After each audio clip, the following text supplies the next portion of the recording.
Hello everyone. जैसे कि आप सब जानते हैं कि हम crop production and management chapter कर रहे हैं। इस चैप्टर में हमने एग्रीकल्चरल प्रैक्टिसेस स्टार्ट किया हुआ है, जिसका हम 2 पार्ट्स कर चुके हैं, प्रिपरेशन ऑफ सॉइल और sowing.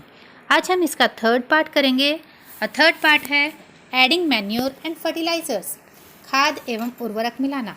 The substances which are added to the soil in the form of nutrients for the healthy growth of plant are called manure and fertilizers. वे पदार्थ जिन्हें मिट्टी में पोषक स्तर बनाए रखने के लिए मिलाया जाता है, उन्हें हम खाद या उर्वरक कहते हैं। अब बूझो, देखो क्या कह रहा है। I saw a healthy crop growing in a farm. मैंने एक खेत में स्वस्थ फसल के पौधों को उगते हुए देखा। In the neighboring farm the plants were weak. और पास के खेत में जो पौधे थे वो कमज़ोर थे। Why do some plants grow better than others? कुछ पौधे अन्य पौधों की तुलना में ज़्यादा अच्छी तरह क्यों उगते हैं? Soil supplies mineral nutrients to the crop plants. मिट्टी फसल को खनिज पदार्थ प्रदान करती है। These nutrients are essential for the growth of plants. और ये पोषक तत्व पौधों की वृद्धि के लिए आवश्यक होते हैं। In certain areas, farmers grow crop after crop in the same field. कुछ क्षेत्रों में किसान खेत में एक के बाद एक दूसरी फसल उगाते रहते हैं। The field is never left uncultivated और फैलो। खेत कभी भी खाली नहीं छोड़े जाते। Imagine what happens to the nutrients. तो सोचो कि पोषक तत्वों का क्या होता है। Continuous cultivation of crops makes the soil poor in nutrients. लगातार फसलों के उगाने से मिट्टी में कुछ पोषक तत्वों की कमी हो जाती है। Therefore, farmers have to add manure to the fields to replenish the soil with nutrients. इसलिए किसानों को उस क्षति को पूरा करने के लिए खेतों में खाद देने होते हैं। This process is called manuring. और इस प्रक्रिया को ही खाद देना कहते हैं। Improper or insufficient manuring results in weak plants. अपर्याप्त खाद देने से पौधे कमजोर हो जाते हैं। Manure is an organic substance obtained from the decomposition of plant or animal waste. खाद एक कार्बनिक पदार्थ है जो कि पौधों या जंतु अपशिष्ट से प्राप्त होता है। Farmers dump plant and animal waste in pits at open places and allow it to decompose. किसान पौधों के और जंतुओं के अपशिष्टों को एक गड्ढे में डालते हैं तथा इसका अपघटन होने के लिए खुले में छोड़ देते हैं। The decomposition is caused by some microorganisms. और जो अपघटन है वो सूक्ष्म जीवों के द्वारा होता है। The decomposed matter is used as organic manure. और यही अपघटित पदार्थ खाद के रूप में उपयोग किया जाता है। You have already learned about vermi composting in class 6. कक्षा 6 में आप वर्मी कंपोस्टिंग के बारे में पढ़ चुके हो। वर्मी कंपोस्टिंग यानी कि केंचुए द्वारा खाद तैयार करना। एक्टिविटी 1.2 टेक मूंग और ग्राम सीड्स एंड जर्मिनेट देम। मूंग या चने के बीज लेकर उन्हें अंकुरित कीजिए। Select 3 equal size seedlings. फिर एक ही आकार के 3 अंकुरित पौधों को छांट लीजिए। टेक 3 एम्प्टी ग्लासेस और सिमिलर वेसल्स। अब 3 ग्लास या उसी जैसे कोई पात्र लीजिए। Mark them A, B and C और उन पर A, B और C निशान लगाइए। To glass A add little amount of soil mixed with a little cow dung manure. Glass A में थोड़ी सी मिट्टी लेकर इसमें थोड़ी सी गोबर की खाद मिलाइए। In glass B put the same amount of soil mixed with a little urea. Glass B में समान मात्रा में मिट्टी लेकर उसमें थोड़ा सा यूरिया मिलाइए। Take the same amount of soil in glass C without adding anything. और ग्लास सी में कुछ मिट्टी लीजिए बिना कुछ मिलाए। Now pour the same amount of water in each glass and plant the seedlings in them.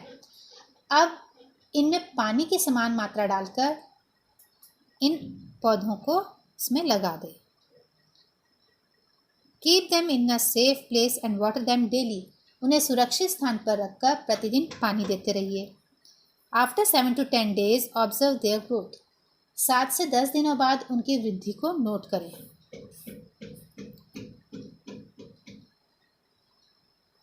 Did plants in all the glasses grow at the same pace. क्या तीनों ग्लासों में पौधों की वृद्धि एक समान हुई। Which glass showed better growth of plants. किस ग्लास में पौधों की वृद्धि बेहतर है। In which glass was the growth fastest. और किस ग्लास में पौधों की वृद्धि सबसे अधिक है। Fertilizers are chemicals which are rich in a particular nutrient. उर्वरक रासायनिक पदार्थ हैं जो विशेष पोषकों में समृद्ध होते हैं। How are they different from manure?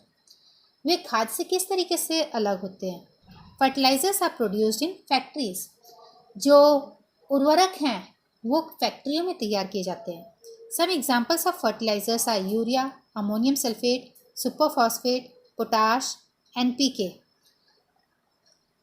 उर्वरक के कुछ उदाहरण हैं urea, ammonium sulphate, superphosphate, potash, NPK. NPK की फुल फॉर्म है नाइट्रोजन, फॉस्फोरस और पोटेशियम।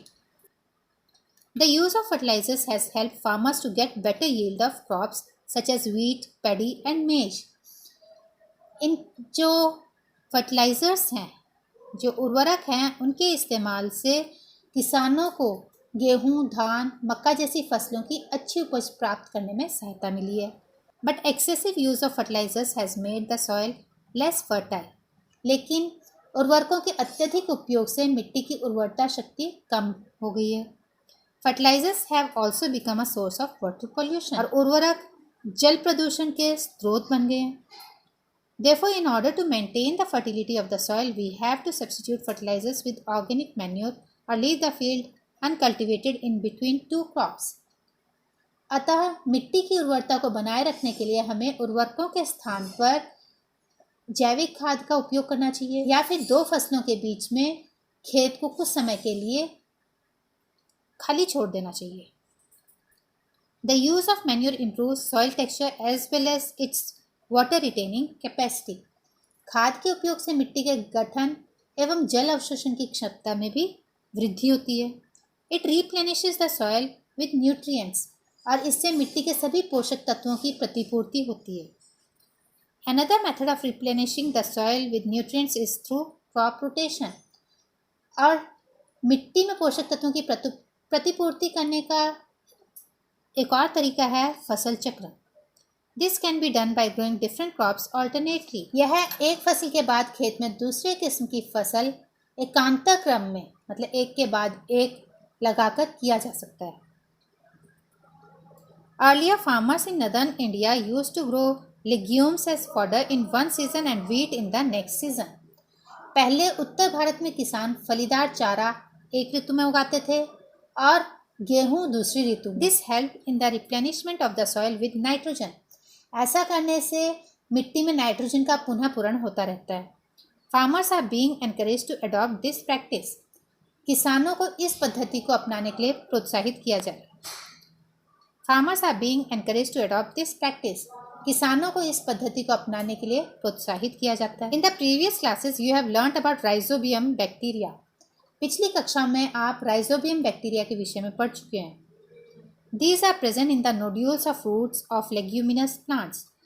ये फलीदार पौधों की जड़ों की ग्रंथिकाओं में पाए जाते हैं। फलीदार पौधों की जड़ों में कुछ गांठें होती हैं, उनके अंदर राइजोबियम नामक जीवाणु जो है वो उपस्थित होता है। They fix atmospheric nitrogen. ये वायुमंडलीय नाइट्रोजन का स्थिरीकरण करते हैं। Differences between fertilizer and manure. अब यहाँ पर अंतर दिए हुए हैं उर्वरक और खाद में। Fertilizer is a man made inorganic salt. उर्वरक जो है वो मानव निर्मित लवण है। Manure is a natural substance obtained by the decomposition of cattle dung and plant residues. खाद एक प्राकृतिक पदार्थ है जो गोबर एवं पौधों के अवशेष के विघटन से प्राप्त होता है। Fertilizers is prepared in factories. उर्वरक फैक्ट्रियों में तैयार किए जाते हैं। Manure can be prepared in the fields. खाद खेतों में बनाए जा सकते हैं। Fertilizer does not provide any humus to the soil. Fertilizer यानी कि उर्वरक से मिट्टी को ह्यूमस नहीं मिलता। Manure provides a lot of humus to the soil. जबकि खाद से मिट्टी को प्रचुर मात्रा में ह्यूमस प्राप्त होती है। Fertilizers are very rich in plant nutrients like nitrogen, phosphorus and potassium. उर्वरक में पादप पोषक जैसे कि नाइट्रोजन, फॉस्फोरस और पोटेशियम बहुत अधिक मात्रा में होती है। Manure is relatively less rich in plant nutrients. जबकि खाद में पादप पोषक तत्व तुलनात्मक रूप से कम होते हैं।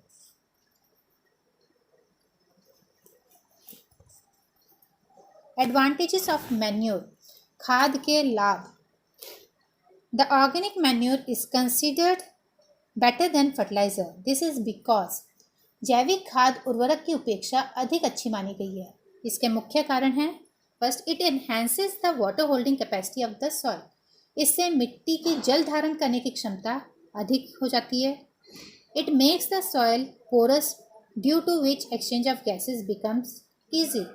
इससे मिट्टी भुरभुरी हो जाती है और छिद्रित हो जाती है, जिससे वायु का आदान प्रदान सरलता से हो जाता है। It increases the number of friendly microbes. इससे मित्र जीवाणुओं की संख्या में वृद्धि होती है।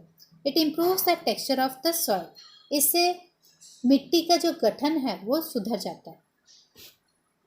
आशा करती हूँ आपको मैन्योर एंड फर्टिलाइजर्स के बारे में अच्छी तरह समझ आ गया होगा। Thanks for watching.